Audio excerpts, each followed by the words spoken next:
देखिए पहले क्वेश्चन समझते क्या, एक डिस्क दे रखी है 1 kg स्क्वायर की, मतलब उसका जो मोमेंट ऑफ इनर्शिया है वो है 1, और ये घूम रही है 100 रेडियन पर सेकंड से। कितने से घूम रही है? 100 रेडियन पर सेकंड से। एक दूसरी डिस्क का ये रेस्ट में है, इसका ओमेगा 0 है, लेकिन इसका आई जो है ना उतना ही है 1 kg स्क्वायर, आइडेंटिकल डिस्क है।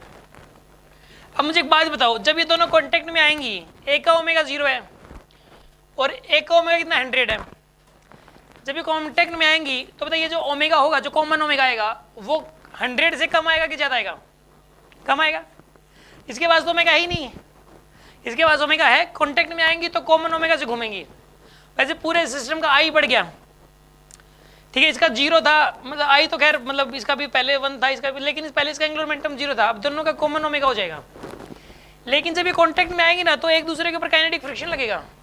जब एक चीज मोशन में होती है और एक चीज रेस्ट में होती है और अचानक से कांटेक्ट में आ जाए तो कौन सा फ्रिक्शन लगता है? काइनेटिक। और जब भी काइनेटिक फ्रिक्शन लगता है तो एनर्जी का लॉस पक्का होता है, तो एनर्जी का लॉस पक्का होगा कि काइनेटिक फ्रिक्शन पक्का लगा है, काइनेटिक फ्रिक्शन एनर्जी का लॉस पक्का करेगा, लगेगा तो। और वो काइनेटिक फ्रिक्शन क्यों लगा है? क्योंकि जब एक चीज मोशन में है और एक चीज रेस्ट में है और अचानक से कॉन्टेक्ट में आ जाए तो पक्का लगता है काइनेटिक फ्रिक्शन। आ रही है बात समझ में आपको? इसके अंदर जो है ना, यहाँ पर आपको ये बताना है, इवन अगर हम लोग बात करें ना इसमें, मतलब एक बच्चा मेरे से क्वेश्चन पूछता कि इस तरह एक बात बताऊं, इसका ओमेगा बिल्कुल ही कम होता, मतलब इसका ओमेगा होता है 0.001 रेडियन पर सेकेंड सर, मान लो, ठीक है, और इसका ओमेगा कितना होता है? 0। फिर ये कॉन्टेक्ट में आती, ठीक है, तो सर क्या तब भी काइनेटिक फ्रिक्शन लगता है? इसका आंसर है यस। जब तक कॉमन ओमेगा नहीं हो जाता, हाँ कॉमन ओमेगा हो जाएगा इनका, तब तक भी काइनेटिक फ्रिक्शन लगेगा। वो अपने को महसूस नहीं होगा, ऐसा लगेगा जैसे गिरते ही दोनों सेम ओमेगा से चलना शुरू हो गई, लेकिन उनके बीच में भी ना मतलब स्लीपिंग होएगी, रबिंग होएगी इनके बीच में, काइनेटिक फ्रिक्शन से बिल्कुल कम देर के लिए लगे, चाहे 0.001 सेकंड के लिए लगे, लेकिन लगेगा जरूर, एनर्जी का लॉस पक्का करेगा।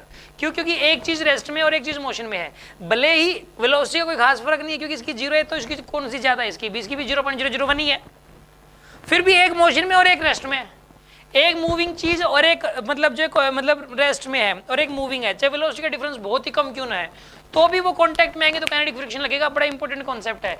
एक की वेलोसिटी मान लो 50 है और एक की वेलोसिटी है 50.00001 मीटर पर सेकंड, वो अचानक कांटेक्ट में आ गई तो भी काइनेटिक लगेगा। अगर डिफरेंट वेलोसिटी की दो चीजें कांटेक्ट में आएंगी तो काइनेटिक फ्रिक्शन पक्का लगेगा, एनर्जी का लॉस पक्का होएगा, चाहे बिल्कुल कम होए, नाम मात्र का होए, लेकिन होगा जरूर। तो यहाँ पे जो है ना, और ऐसा हो नहीं सकता कि काइनेटिक फ्रिक्शन तो लगे लेकिन एनर्जी का लॉस ना हो। इसने ये पूछा है कि जब ये दोनों कांटेक्ट में आएंगी तो कॉमन ओमेगा होने से पहले पहले एनर्जी का लॉस हो चुका होगा। आपको ये बताना है कि कितना लॉस हुआ होगा। एक बार क्वेश्चन पढ़ लेते हैं। The moment of inertia of a uniform disc about an axis passing through its centre and perpendicular to the plane is 1 km²। एक डिस्क है, इसका मोमेंट ऑफ इनर्शिया 1 दिया हुआ है, it is rotating with N angular speed of 100 radian पर second, इसका omega दिया हुआ है 100। Another identical disk is gently placed on it। एक दूसरी आइडेंटिकल डिस्क को जेंटली इसके ऊपर प्लेस कर दी, मतलब रेस्ट में ही थी वो, अंडरस्टूड होगा यहाँ पे।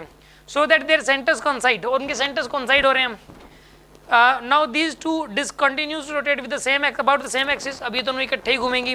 The loss in the kinetic energy is, loss कितना होगा? इस क्वेश्चन को कैसे करें? सिंपल सी बात है, पहले तो कॉमन ओमेगा निकालो। पहले क्या करोगे आप? फिर आप पहले की टोटल रोटेशनल काइनेटिक एनर्जी देख लो, पहले की कोई मतलब इनको आपस में टच करवाने से पहले की, इनको कांटेक्ट मिलाने से पहले की रोटेशनल काइनेटिक एनर्जी देख लो और बाद की देख लो, और उनका डिफरेंस ले लो, आंसर आ जाएगा। तो सबसे पहले तो आप एक काम करो, आप इसमें L initial equal to L final लगाओगे। आप एल इनिशियल बताइए कितना होगा इसका? 100। कितना होगा इसका? 100। इसका कितना होगा? 0। आप बताओ टोटल मोमेंट ऑफ इनर्शिया कितना हो गया? 2। 1 इसका 2 हो गया ना यार, और कॉमन ओमेगा आ जाएगा यहाँ से। कॉमन ओमेगा कितना गया बताइए? 50 रेडियन पर सेकंड है क्या ना कॉमन ओमेगा? कितना क्या कॉमन ओमेगा? 50 रेडियन पर सेकंड है। अब ऐसा करो, रोटेशनल काइनेटिक एनर्जी देखो, पहले वाली और बाद वाली, ठीक है ना? ये बताओ आप, बाद वाली कितनी है रोटेट काइनेटिक एनर्जी? फाइनल वाली हाफ आई ओमेगा स्क्वायर। आई कितना है बताइए सिस्टम का? 2। ओमेगा कितना है? 50, तो कितना आएगा? 2500 आएगा यहाँ पर, ये 2500 जूल है। और इनिशियल वाली कितनी है बोलो? इनिशियल वाली ज़्यादा होगी, इसकी कितनी है बताइए? हाफ इंटू 1 इंटू 100 का स्क्वायर, और इसकी बोलो 0। इसको 0 है बोलो, कितना आएगा यहाँ पर? 10,000 बाई 2 5000 आएगा यहाँ पर ये। तो लॉस कितना होगा बोलो?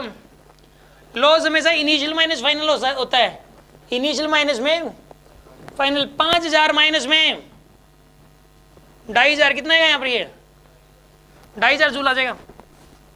Answer is 2500 joule. समझ आया कि नहीं आया?